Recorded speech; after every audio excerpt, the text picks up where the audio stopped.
Let's welcome on board then our guest for the evening, Dilip Bhatt, who is a joint managing director. Prabhudas Leeladhar joins in on the show. Dilip, good evening. Thanks so much for taking time out for us. It's been choppy trades for the last couple of sessions with clearly a negative bias. What are the factors that you would attribute to this weakness? Well, I think in the background, one should understand that the markets in particular sold off on some of the very good news that came across, whether it was, say, a rate cut that happened, or whether it was the passage of the insurance bill, or even on the FOMC news that the rate hike has been postponed. I think in all the three circumstances, market went up and then it reacted.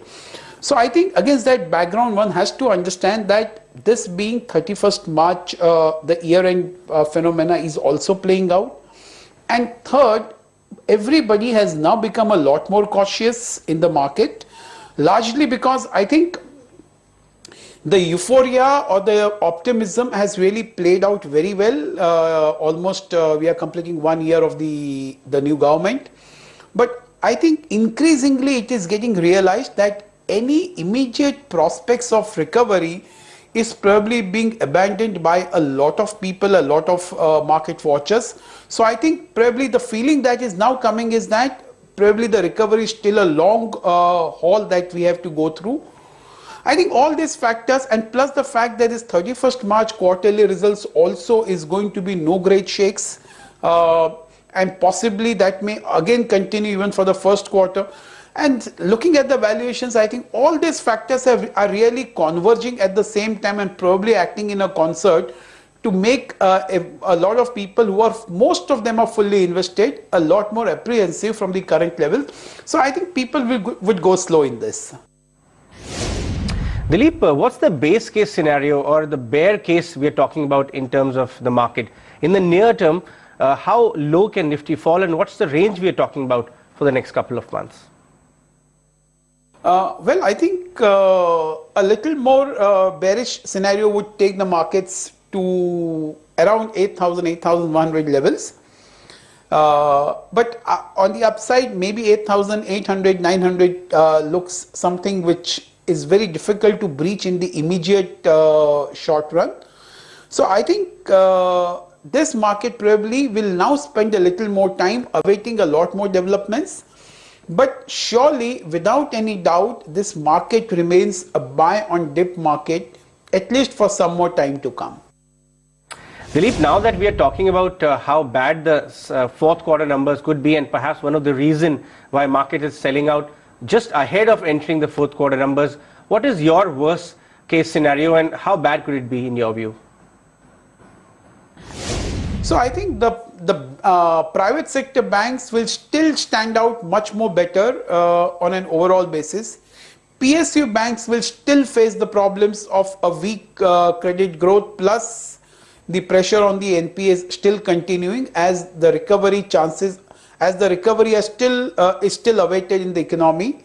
So I think PSU banks will still be under the cloud. And I think overall, if you see the capital goods sector, and maybe some of this IT sector possibly will not be in a will not give any great quarterly result if for this fourth quarter. So it will still have to be typically the pharma which will really have to bail out this particular quarter, where I think the fourth quarter results will be much better. So I think overall this is how the scenario is emerging, and the auto pack will be a lot more muted, considering the fact that there are only a few companies which are really clocked a good double-digit growth. Then at these lower levels, Dilip, what are the buying ideas that you would advocate? So I think my own take is that at least for the immediate 3 to 6 months, one should still stick around with the frontline stocks. So whether we are talking about the private sector banks like HDFC Bank, Axis Bank or ICICI Bank, or maybe if you have to invest something in the IT, then it would still be something like Infosys, and maybe Tech Mahindra is something which one can think of. Larsen & Toubro is something which one should definitely add. It's not because of the performance, but largely because of the expected inflow of the orders and the big ticket events as and when they happen on that optimism. And a few of the pharma companies, for example, I think Lupin still looks good, Glenmark looks good.